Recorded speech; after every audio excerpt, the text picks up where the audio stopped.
Hi guys, welcome you all to the channel. जैसा कि आप सब जानते हैं कि आज के डेट में आईपीएल ख़त्म हो चुका है। आईपीएल का जो सीज़न था वो ख़त्म हो गया और बहुत सारे लोगों ने बेटिंग प्लेटफॉर्म्स पे बेटिंग किया, एप्लीकेशंस यूज़ किए, पैसे जीते हारे। और आज के डेट में आप भी जान रहे हैं कि साइबर सेल काफ़ी एक्टिव हो गया, नोटिस भेजने में, लोगों को पकड़ने में, उठाने में और जेल डालने में, इन सब चीज़ों में काफ़ी एक्टिव हो गया। जिनके कुछ भी पैसे आए थे फ्रॉड के, साइबर कंप्लेन का कोई भी अगर पैसा आया था तो उनको नोटिस भेज के, चाहे एक अकाउंट होल्डर का उसके एक मोबाइल नंबर से चार चार अकाउंट है, चारों पे भी नोटिस भेज दे रहे हैं। बहुत सारे स्टेट्स में आज के डेट में पुलिस वाले प्रैक्टिस कर रहे हैं।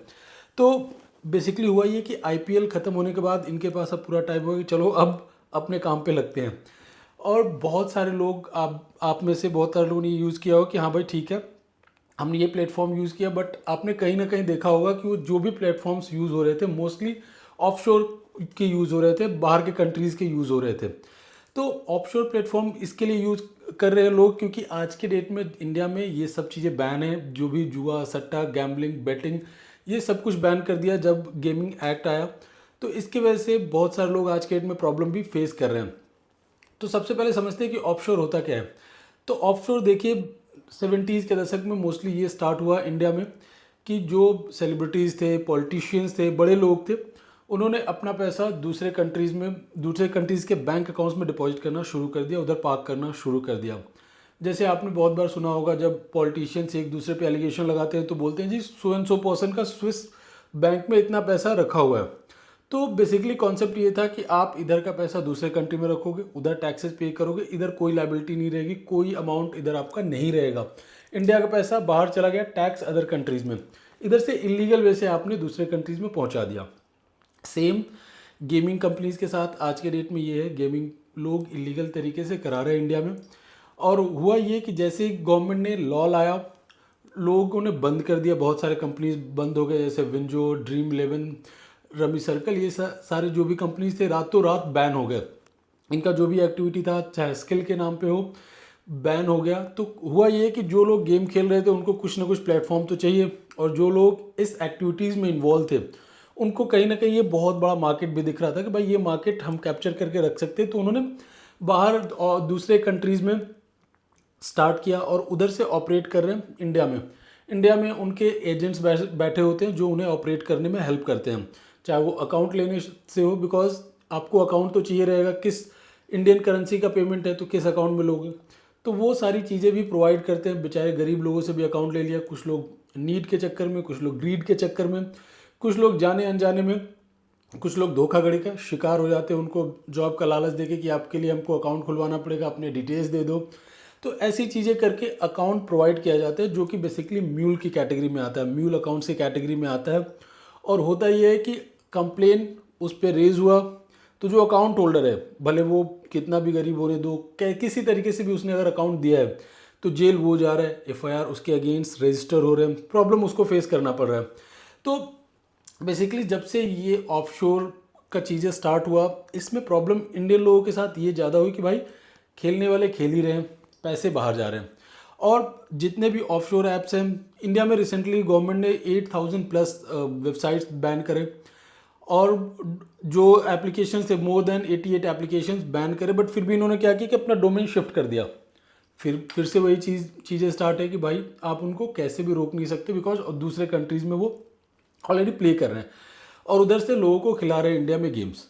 दूसरी चीज़ ये कि बहुत सारे ऐसे कंट्रीज़ हैं वर्ल्ड में जो कि इसको रेगुलेटेड वे में चलाते हैं। जैसे अगर यूके की बात करें तो यूके में लीगल है रेगुलेटेड वेज में।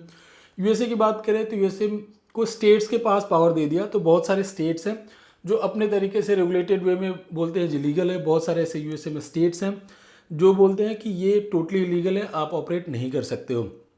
बहुत सारे ऐसे कंट्रीज़ हैं जिसमें कि रेगुलेटेड वे में चलाने की वजह से उनकी इकॉनमी भी चल रही है। अगर बात करें माल्टा की, तो माल्टा में सिर्फ 5% टैक्स है। तो उसमें बहुत सारे लोग, बहुत सारे कंपनीज, बहुत सारे बिजनेसमैन, उन लोगों ने रजिस्टर कराया है, प्रॉपर वे में टैक्स पे करने के बाद ऑपरेट करते हैं।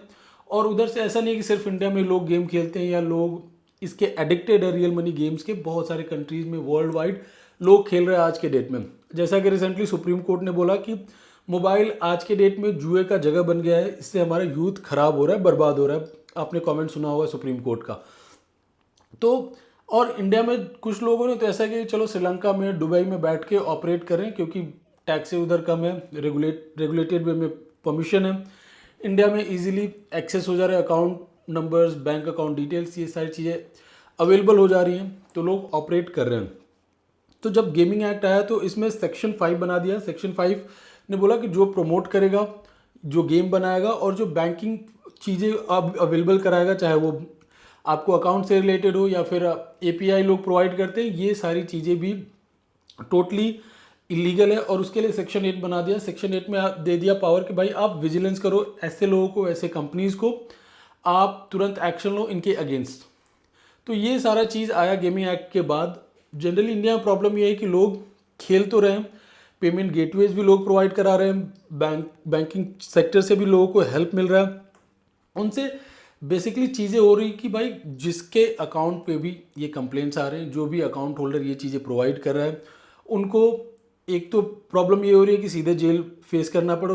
उसमें जितने लोग भी इन्वॉल्व है, कहीं गलती से भी इन्वेस्टिगेशन में अगर पुलिस ऑफिशियल्स को कोई अकाउंट मिल जाता है तो उनके अगेंस्ट भी एक्शन ले लेते हैं, और पूरा का पूरा वो सिंडिकेट में दिखाते हैं भाई ये सिंडिकेट का पर्सन है, ये ऑपरेट कर रहा है। तो ये आज के डेट में बहुत बड़ा प्रॉब्लम है कॉमन लोगों के लिए। और बहुत सारे कंपनीज ऐसे हैं कि आज के डेट में वो एप्लीकेशन और वेबसाइट्स पे वो ही करते हैं, क्रिप्टो से भी पेमेंट लेना स्टार्ट कर दिया, क्रिप्टो में डील करेंगे। क्रिप्टो से आपने पेमेंट दिया, जो आप डिपॉजिट करते हो, विड्रॉल किया तो आपने क्रिप्टो में ही किया, जो कि अनट्रेसेबल है, ऑलमोस्ट अनट्रेसेबल है, उसका भी कुछ नहीं कर सकते। तो इसमें देखिए गवर्नमेंट के लिए कैश 22 सिचुएशन है कि इसमें करे क्या।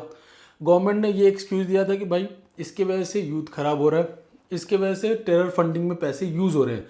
तो क्या आज के डेट में जो फंड लोग जो खेलने वाले हो तो खेल ही रहे हैं, तो क्या आज के डेट में ये जो फंड्स ऑफशोर कंपनीज बैठ के ऑपरेट कर रही हैं, क्या इसके जो फंड जा रहे हैं वो किस फंड के लिए जा रहे हैं, क्या वो टेरर फंडिंग के लिए यूज़ नहीं हो रहा, या फिर क्या वो हमारे कंट्री को हार्म नहीं करेगा। तो ये एक काफ़ी कैश 22 सिचुएशन है कि गवर्नमेंट करे क्या, बैन किया तो प्रॉब्लम, नहीं बैन किया तो प्रॉब्लम। यस, हर चीज़ का एक दो साइड होता है, उससे कुछ प्रॉब्लम्स भी होते हैं, कुछ लोगों को फ़ायदा भी होता है। तो बहुत सारी चीज़ें जो कि शायद ध्यान में रख के करना चाहिए गवर्नमेंट को कोई भी एक्शन लेने से पहले।